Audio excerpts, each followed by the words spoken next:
In PhD level research, where complex models often involve multiple latent factors with more than 10 indicators each, how can one effectively manage and resolve estimation errors, such as model misspecification or Haywood cases, when using Mplus for analysis?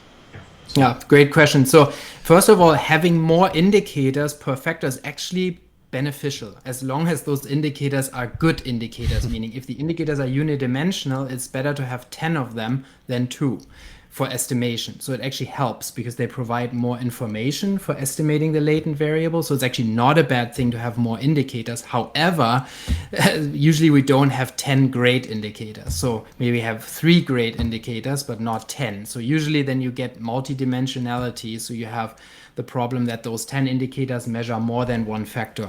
So you have correlated errors and stuff like that. And so then my personal position on that is that it's better to have 3 or maybe 4 or maybe even 2 good indicators that are unidimensional and are good, strong indicators of that latent variable than it would be to have 10 or 20.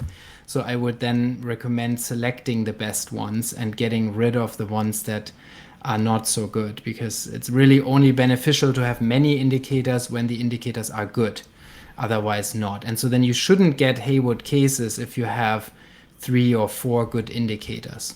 I mean, it's more common when you have only 2 indicators. It's also more common when you have a smaller sample size, but it would not be common with many indicators if those indicators were good. So if they're good indicators, then it actually helps with the estimation.